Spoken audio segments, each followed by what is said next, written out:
हाय, मैं हूँ योगेश लाखानी। आप मुझे देख रहे हैं बॉलीवुड स्पाई में। Subscribe this channel. Yogesh ji, आपका बहुत बहुत स्वागत है पहले तो हमारे चैनल बॉलीवुड स्पाई में। Thank you. जानना चाहूंगी ये जर्नी जो आपकी स्टार्ट हुई योगेश लखानी से लेके CMD Yogesh Lakhani of bright outdoor media company, तो कैसी रही ये जर्नी? हम सब जानते हैं आपने बहुत छोटे से शुरुआत की, ऐसा कुछ बताइए जो लोगों को पता नहीं है। मेरे लिए तो सबसे बड़ी बात यह है कि 1980 में मैंने कंपनी चालू की। कॉलेज में पढ़ता था तभी डे वन से मैंने काम किया हूँ। 5वीं में पढ़ता था तभी मैं रोड पे न्यूज़पेपर बेचता था, माचिस बेचता था, पटाखे बेचता था। एसएससी की एग्ज़ाम देकर मैंने नेक्स्ट डे कंपनी चालू की है। और आज मैं सीएमडी तक पहुँचा, उसके लिए माँ बाप का, भगवान का, दोस्तों का, क्लाइंट्स का, टीम का, सबका शुक्रिया करता हूँ। और मेरे सब यंगस्टर से एक अनुरोध है कि पैशन रखेंगे, हार्ड वर्किंग करेंगे, बर्निंग डिज़ायर रखेंगे, ड्रीम्स देखेंगे और कुछ करने की, मिट मरने की तमन्ना रखेंगे। बहुत कुछ खोना पड़ता है कुछ पाने के लिए।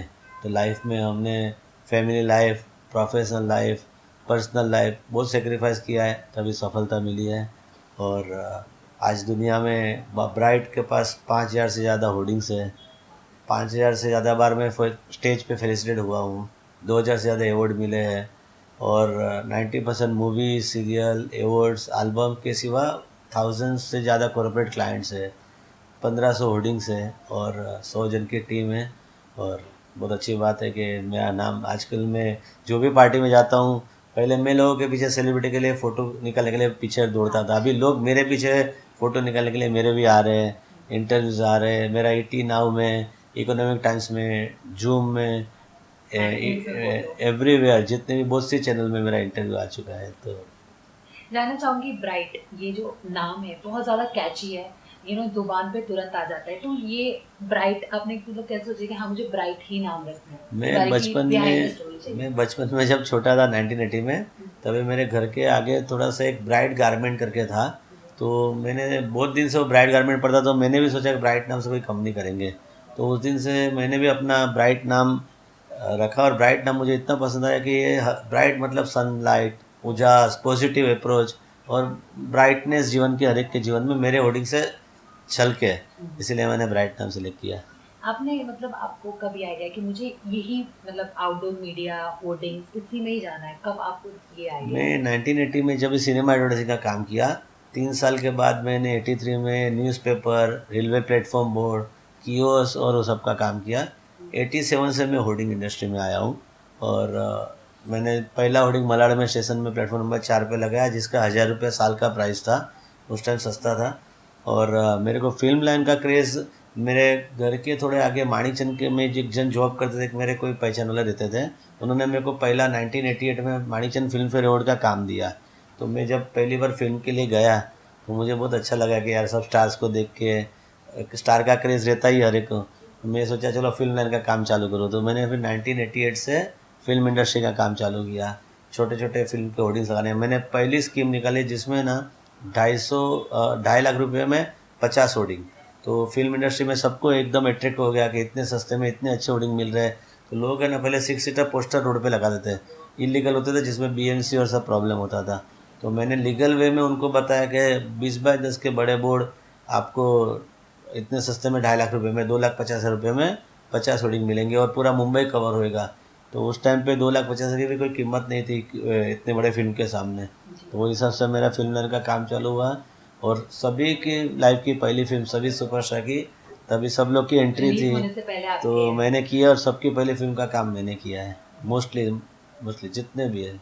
आज आप one of the successful entrepreneur है, तो जानना चाहूंगी मैं कि एक सक्सेसफुल होने से पहले फेलियर्स, रिजेक्शंस आते हैं, तो वो कैसे आपने फेस किया, कैसे deal life is a challenge और failure is a part of life.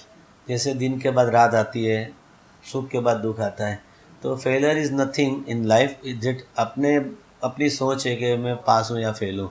अपने को अपना कर्म करना है, सच्ची नीयत से करना है, काम करना है, क्लाइंट का दिल जीतना है, सर्विस देना है, हार्ड वर्किंग और ऑनेस्टली अपने वर्क को डेडिकेशन देके पूरा टाइम देना है। तो बहुत चैलेंज लाइफ में आती है, लेकिन मज़ा तभी आती है जब चैलेंज आती है। मज़ा तभी आती है जब अपन फेल होके गिरते हैं। तो गिर के संभलने में ही मज़ा है। गिरने वाले तो और गिराने वाले तो हज़ारों लाखों है, लेकिन गिर के उठने का, ये जीवन का एक अलग ही मज़ा है। और आज मैं वो जो मज़ा का गर्व महसूस करता हूँ, तो मुझे बहुत खुशी है। और अमिताभ बच्चन जी का भी मैं हर टाइम अपने आप में एक एक्सपीरियंस लेता हूँ कि सर भी एक टाइम पे सुपरस्टार थे, बीच में उनका बुरा टाइम आया, फिर वापस वो उठ के आज इंडिया के नहीं वर्ल्ड के नंबर 1 बने। तो इस तरह से अपने को भी अपना ग्राफ, कभी भी कोई आदमी गिरने से एंड नहीं होती है लाइफ। आगे भगवान ने हर एक के लिए कुछ ना कुछ, डूबने वाले को तिनके का सहारा मिलता है, ऐसा कुछ ना कुछ मिल जाता है। तो अच्छा काम किया, अच्छा नाम रखा, अच्छी नीयत रखा, अच्छा ड्रीम्स रखा, अच्छी विज़न रखे, तो मेरे हिसाब से फेलियर कुछ ही नहीं है। आज आज का एक टाइम पे आप कोडिंग्स के किंग माने जाते हैं, तो ये कैसा फील होता है फाइनली इतनी स्ट्रगल इतनी सब कुछ पार करने के किंग बाद कोडिंग्स के किंग? किंग तो कोई नहीं है, लेकिन लोग हमको मान सम्मान देते हैं। सबसे बड़ा किंग है भगवान, सेकंड नंबर में माँ बाप, और उनके आशीर्वाद से अगर ये जो भी मिलता है, मेरे को सेवा करनी है और काम करना है। किंग या अनकिंग में नहीं जाना है, कर्म करना है। कर्म अच्छा होगा तो गॉड किंग से माँ किंग भी बनाएंगे। ऑलमोस्ट जो भी बॉलीवुड की इंडस्ट्री की अगर मैं बात करूँ तो सारे सेलिब्रिटीज आपको जानते हैं, आपको सब मतलब जिस तरीके से आपने उनकी फिल्म को सपोर्ट किया उसके लिए आपको अप्रिशिएट करते हैं, ये कैसा फील होता है और साथ ही साथ रिलेशन कितनी स्ट्रांग है उनके साथ? मेरा सभी सुपरस्टार के साथ फैमिली रिलेशन है। शाहरुख, सलमान, ऋतिक, रणवीर, अभिषेक, आलिया, रणवीर सिंह, कटरीना, सबकी पहली फिल्म मैंने की है। और मेरे बर्थडे पार्टी में 50 फिल्म स्टार डिफरेंट डिफरेंट आते हैं, चीफ मिनिस्टर भी आते हैं। और आई थिंक जितने बड़े अवार्ड है कॉरपोरेट लोग करते हैं, और इंडिविजुअल आदमियों के मैंने जो अवार्ड किया उसमें जो लोग आते हैं, जो हर तरह का एंटरटेनमेंट का आनंद लेते हैं, तो मुझे एवरी टाइम सितंबर में मेरा जो अवार्ड होता है उसके पहले लोगों के फ़ोन आने चालू हो जाते हैं 6 महीना पहले, कि मुझे ज़रूर याद करना। ये लिए मेरे लिए सबसे बड़ा, मतलब पैसा कमाया उसके सिवा नाम कमाया, ब्रांड कमाया, रिलेशन कमाया, और उसका मुझे बहुत खुशी है। जानना चाहूंगी मैं होर्डिंग्स का प्लेस डिसाइड करना कि कैसे लोगों तक पहुंचे, जैसे कि बॉलीवुड फिल्म का रीच अलग होता है और पॉलिटिक्स का अलग, एडवर्टाइजमेंट का अलग, तो ये आप कैसे डिसाइड करते हैं कैसे? मेरे हम लोग ना टारगेट ऑडियंस को देखते हैं। जी। जैसे फिल्म वाले हैं तो उनके 3 कैटेगरी रहते हैं, कि एक तो एग्जीबिटर का रहता है, एक डिस्ट्रीब्यूटर रहता है, एक स्टार्स लोग रहते हैं कहाँ रहते हैं, और चौथे एक व्यूवर्स रहते हैं। तो व्यूवर्स मास कहाँ रहते हैं वहाँ होर्डिंग लगाते हैं। एग्जीबिटर और डिस्ट्रीब्यूटर जो फिल्म बनाते हैं, रिलीज़ करते हैं, उनके एरिया को कवर करते हैं। और एक स्टार्स कौन से रोड से निकलते हैं, तो सबको टारगेट रखते हुए। और दूसरा कॉरपोरेट के लिए उनका पैकेज, उनका जो प्रोडक्ट क्या है, सस्ते वाला प्रोडक्ट है, महंगे वाला प्रोडक्ट है, क्या प्रोडक्ट है, उसके ऊपर बेस के ऊपर थिंकिंग होती है। और हमने ऑल ओवर इंडिया में और ऑल ओवर मुंबई में, प्लस मेरे को अभी बीबीसी लंदन से भी काम मिला है, जो मैंने भारत के सिवा Pakistan, Bangladesh, Kenya, South Africa और Israel, Egypt, sorry Israel not Israel, Egypt, वहाँ भी हमने काम किया है। तो ये सब्जेक्ट टू एक्सपीरियंस आता है लाइफ में, तो धीरे धीरे दुनियादारी सीख लेते हैं। जी। अ, देखा जाए तो कभी कभी बॉलीवुड में दो फिल्मों का क्लैश होता है, हम्म। तो होर्डिंग डेफिनेटली आपके हाथ से जाए, तो ये कैसे आप मैनेज करते हैं? मेरे पास है ना 1000 होर्डिंग है। जी। और समझो कभी प्राइम, ऐसा हुआ है कि नहीं मुझे यही प्राइम एरिया मेरे पास बाजू बाजू में बहुत होर्डिंग है। प्लस मेरा सबसे रिलेशन अच्छा है, तो मैं सबको कन्विंस करके अच्छे से उनको खुश करता हूँ।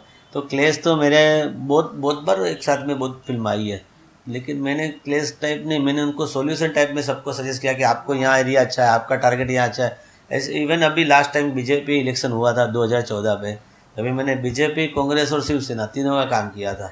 ऐसे ही मेरे पास Sony, star colour, Zee T C, Zing, Viacom में से हर तरह के धंधे वाले के मल्टीपल क्लाइंट्स हैं, और मल्टीपल सेम प्रोडक्ट के मेरे वर्क भी है। तो सबको हम लोग कन्विंस करते हैं, समझाते हैं, और अपने हिसाब से हर एक को हम अच्छा सेटिस्फेक्शन देते हैं। राष्ट्र भवन में भी आप जाके आ चुके हैं, वो बताइए वो एक्सपीरियंस कैसा था? मेरे लिए बहुत बड़ी गर्व की बात थी कि मैं एक बार मोदी जी की फिल्म चलो जीते का मैंने यहाँ बॉम्बे में सब कैंपेन किया था।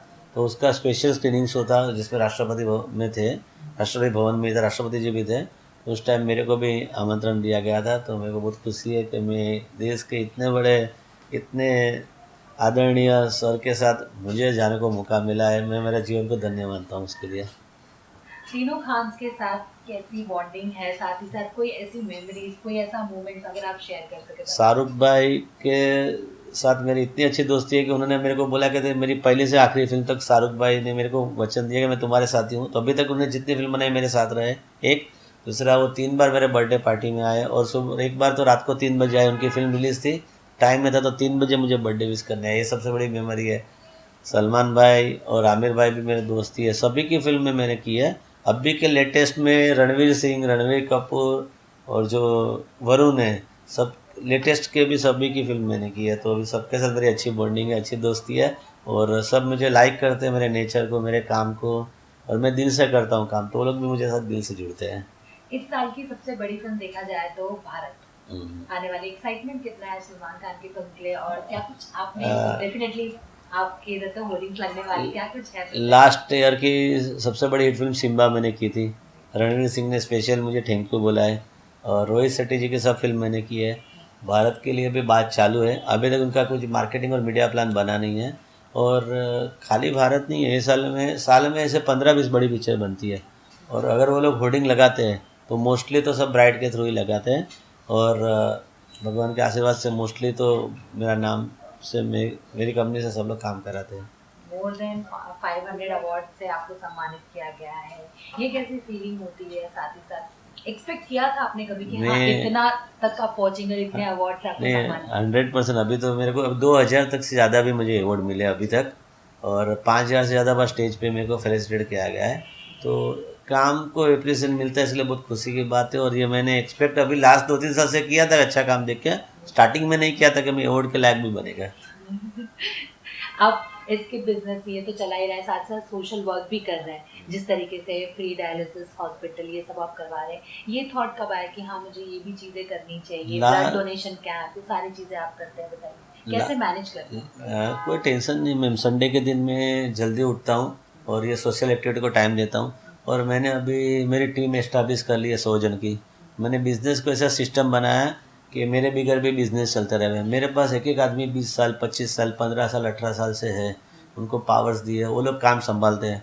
मैं भी काम देखता हूँ, लेकिन मैंने आदमियों के ऊपर विश्वास रखा है और आदमी काम करते हैं। और रहा ये सोशल की बात, तो लास्ट 5-7 साल से मुझे बहुत खुशी है कि मैं एवरी डे, हम लोग एवरी सैटरडे को रोड पे गरीब लोग को खाना खिलाते हैं, 1500 लोगों को। बाद में एवरी मंथ के पहले संडे को 400 लोगों को 1 महीने का ग्रोसरी फ्री देते हैं। एजुकेशन हेल्प करते हैं, मेडिकल हेल्प करते हैं। हमने फ्री डायलिसिस हॉस्पिटल की है। एक मातोश्री जयाबेन चैरिटेबल ट्रस्ट है और ब्राइट एडवर्टाइजिंग ने मिल के, भावेश भाई और उनकी टीम है 100 जन की, हम लोग मिल के लॉट्स ऑफ चैरिटी करते हैं। एक ओल्ड एज के लिए मारू घर करके 7 दिन का कॉन्सेप्ट है, जिसमें ओल्ड एज वाले सीनियर सिटीजन रहते हैं 7 दिन के लिए रीजनेबल में, एकदम थ्रोवे प्राइस में। प्लस किसी को मेडिकल हेल्प चाहिए तो हम दवाई दारू के लिए हमारी ताकत मुजब पैसा देते हैं। फिर बहुत से ट्रस्ट है जिसमें मैं जुड़ा हूँ जो सोशल काम करता है। और एवरीडे हम लोग सीनियर सिटीजन को फ्री होम डिलीवरी टिफ़िन देते हैं। बाद में लॉट्स ऑफ एक्टिविटीज़ है, मतलब जितने भी सोशल नेचुरल क्लाइमेट हो जावे और कोई भी हेल्प रहे, तो हर एक का हम लोग हिस्सा है। अब 2019 में इलेक्शन आ रहा है, इलेक्शन के लिए क्या कुछ प्रिपरेशन है, अभी बताइए। ये साल का भी बीजेपी का 100 होर्डिंग मैंने लगाया वाया एजेंसी। बीजेपी, कांग्रेस और शिवसेना, वापस तीनों करने का काम मेरे, लास्ट टाइम मेरे डायरेक्ट थे, ये बार तीनों एजेंसी के थ्रू आए। इन तीनों के होर्डिंग्स में लगा रहा हूँ। तो तीनों में टफ फाइट चल रही है। जनता ही सही भगवान है, जनता ही डिसीजन लेगी, लेकिन तीनों पार्टी का काम मेरा है। तो लेकिन अगर मैं आपसे पूछूं कि तीनों पार्टी में से आपको किसका काम पसंद है? तो मैं तो अभी इसमें कमेंट्स नहीं दे पाएगा क्योंकि मैंने तीनों का काम किया है, लेकिन उसके बारे में मैं कुछ नहीं बोल सकता हूँ। लेकिन बीजेपी का मेजोरिटी आई थिंक लग रहा है, या मुंबई में जो माहौल है बीजेपी शिवसेना का गठबंधन है, तो शायद चांसेस उनका ज़्यादा है। कंपटीशन को आप कैसे लेते हैं, क्योंकि आपके साथ साथ बहुत सारे आउटडोर मीडिया कंपनीज हैं, तो कैसे लेते हैं आप, कैसे मैनेज करते हैं? लाइफ में कंपटीशन जब बच्चा पैदा होता है ना, तब से शुरू होता है। आप देखो आजकल छोटे छोटे बच्चों का है कि टीवी पे शो आता है, जी उसमें हाँ। भी कंपटीशन होता है। तो कंपटीशन को दिमाग और दिल पे नहीं रखने का, अपने को द बेस्ट प्रूव करने का, द बेस्ट ट्राई करने का, सामने वाले का दिल जीतने का, सर्विस देने का, आफ्टर सेल सर्विस देने का। पैसा कमाने के लिए तो सब धंधा करते हैं, पैसा कमाने के लिए साथ साथ में सामने वाले क्लाइंट का ट्रस्ट और उसका दिल भी जीतना चाहिए। तो कंपटीशन, डर, फेल, ये सब जीवन में वर्ड होने ही नहीं चाहिए। होने चाहिए सच्चाई, ईमानदारी, लगन, काम, आगे बढ़ने की तमन्ना, आगे बढ़ने का जोश, burning desire and something new, innovative ideas, approach, down to earth रहना चाहिए। मैं किसी को भी मिलता हूँ कि यहाँ भी जाता हूँ, ज़रा भी ईगो एटीट्यूड नहीं रखता हूँ। तो आगे बढ़ने के लिए ज़िंदगी हर दिन नया सबक सिखाती है, हर रोज़ नया लेसन लेना चाहिए। उठ के माँ बाप के पैर पड़ता हूँ, मंदिर जाता हूँ, सोशल वर्क करता हूँ, बिजनेस करता हूँ, खुद के लिए टाइम देता हूँ, प्लस फन भी करता हूँ। जीवन में हर चीज़ को बैलेंस रखते हुए लाइफ जीना चाहिए। जाते जाते क्या कहना चाहेंगे उन लोगों को जो ऐसे मतलब ऊंचे ख्वाब रखते हैं लेकिन कभी कभी फेलियर आने से डर जाते हैं, घबरा जाते हैं, तो उनके लिए क्या कुछ आप मैसेज मेरे हिसाब से तो ना भगवान हर एक आदमी को एक चांस देता है लाइफ में, एक आगे बढ़ने के लिए मौका देता है। उनको मौके तक का पेशन रखना चाहिए या फिर मौके की तलाश लेनी चाहिए और सही दिशा में काम करना चाहिए। और हर एक ने अपने कर्म के हिसाब से, तकदीर के हिसाब से, माँ बाप के साथ के हिसाब से सक्सेस और वो सब मिलता है।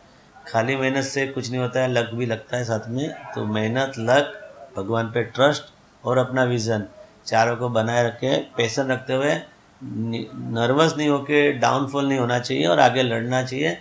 और मैंने गाना है जीवन में जैसे 3-4, रुक जाना नहीं तो कहीं हार के, कांटों पे मिल के चल के मिलेंगे साए बार के।